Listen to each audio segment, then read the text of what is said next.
we have a fragile recovery that's only really based upon the Federal Reserve and the ECB dumping all this digital money in there. Right. Oh, now you're going to, this is wonderful. Brilliant idea, Obama and the Senate. Let's put on severe sanctions and drive up the price of oil even more, drive up gasoline prices even more, and we'll really kill this recovery. Well, you heard what Energy Secretary Chu just said the other day. He came out and he said the administration is not opposed to high energy prices because it then forces the Americans to pick alternative sources of energy. So they're not fighting to keep oil prices down. They're not even making in fact, before Obama was even elected, he said energy prices will necessarily skyrocket under my administration, and he's getting it. They're getting it. So this to me this is borderline insanity. So what's going to happen, Gerald? What we're concerned about is if they go to war, this is the beginning of World War III. These are the Persians. I'm reading these assessment numbers that they're doing. You know what they're comparing it to? And I'm not making this stuff up. They're saying, well, we did an analysis, and when Saddam Hussein in 1991 was sending Scuds into Israel, and then we had the Hezbollah sending in 5,000 rockets, or 3,000 rockets, and I'm looking up this information on these so-called rockets. Oh, they have a grand total of 28 miles of trajectory. Right. Oh, yeah. Oh, and those Scuds, 1991. Hey, guys, this is 2012. This isn't Saddam Hussein. We're looking at a major war here, and what we're very concerned about it happening because if it does, it's a replay of follow the numbers. The crash of 1929, the Great Depression, currency wars, trade wars, World War, the Panic of '08, the Great Recession / Depression, and by the way, there's a depression going on around the world. There's a depression in Spain, a depression in Greece, a depression in Lithuania, Romania, depression in Portugal, near depression. It's spreading. A depression in Ireland. It's going on. So you don't think the president, when he comes out and says everything is getting better, and you hear some of these economists saying, "Oh, green shoots! Look at all the progress. The economy has turned the corner." I take it you're not in that turn the corner camp. No, I'm not in that turn the corner camp. I'm in that you guys are dumping all of this cheap money into the system, devaluing our currency, and inflation is a heck of a lot higher than what you're claiming it to be, and we're all paying for it. Doesn't this feel like 2005, 6, and 7 to you, Gerald? It does to me. When the economy was so hot, it could do no wrong. Housing prices were going to go up forever at double-digit numbers, ignoring the fact that nothing can exceed the value of inflation forever. Nothing does that. And it seems to me like there's a feeling in people that there might be a turn in the corner, but they don't realize that it's all driven by money supply. And I guarantee you, when you ask people, say, are your friends back to work yet? No, my friends aren't back to work yet.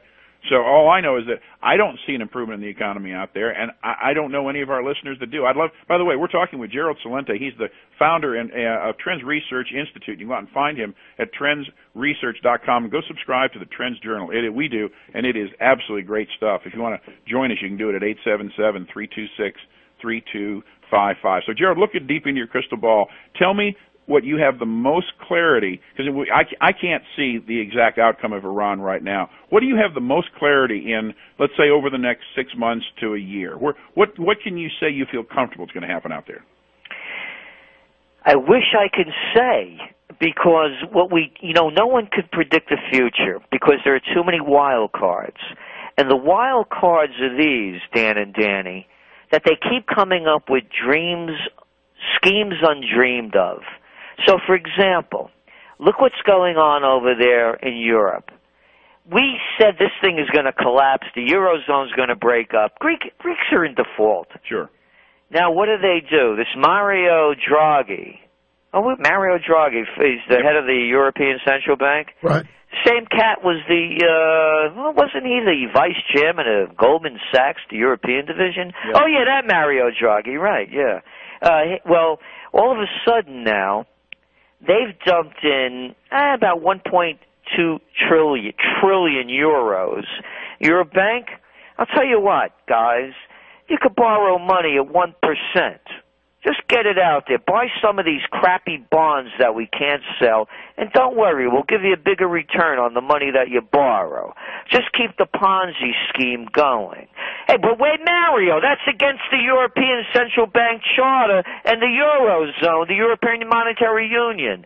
Don't you understand, Salenti? We make up our own rules. Shut your mouth.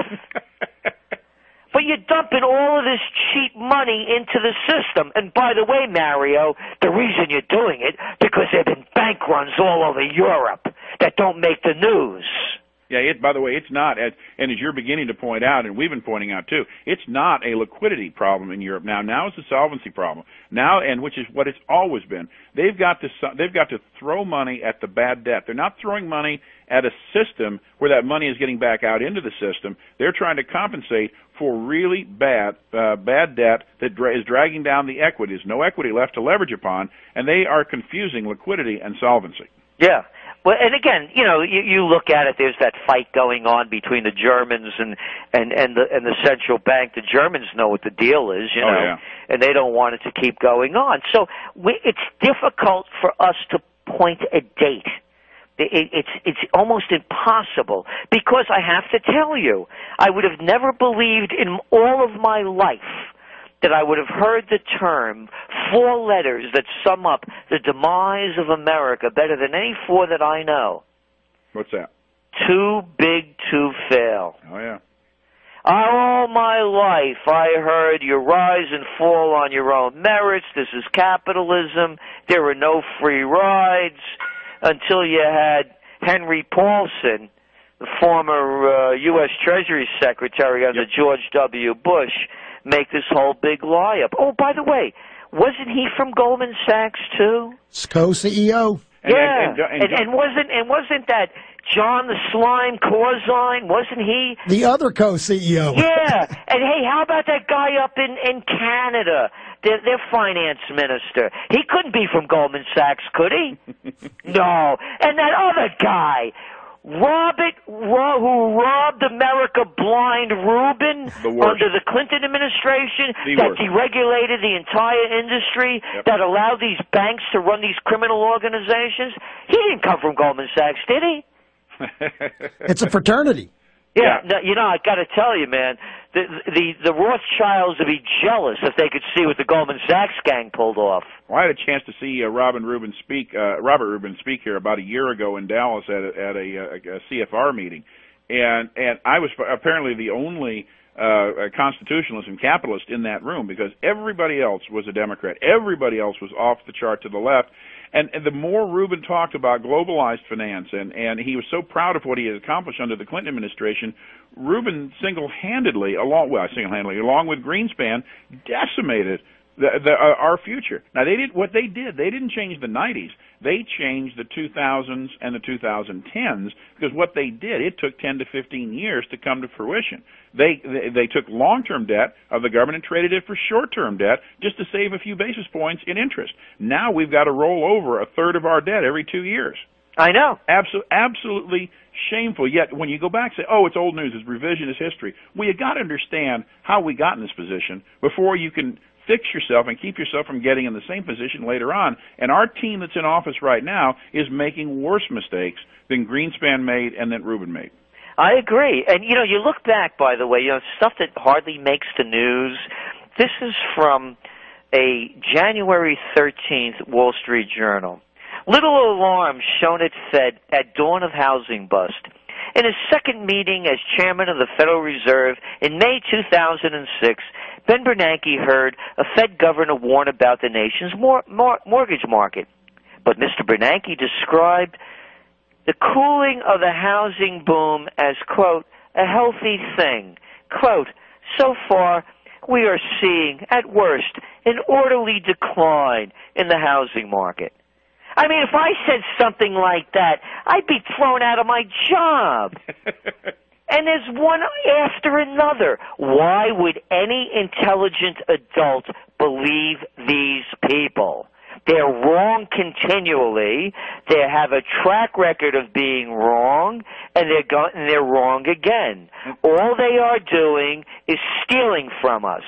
People cannot have a decent savings income because Osama Ben Bernanke has decided to keep interest rates, at near zero to 2014? Oh, and to encourage at least 2% inflation at the same time. So just in case you didn't wipe out pensioners' ability to pay for their own lives, now you'll wipe it out 3 or 4 times faster because now you've got inflation to go with the no interest rates. Gentlemen, we're coming up against a hard break.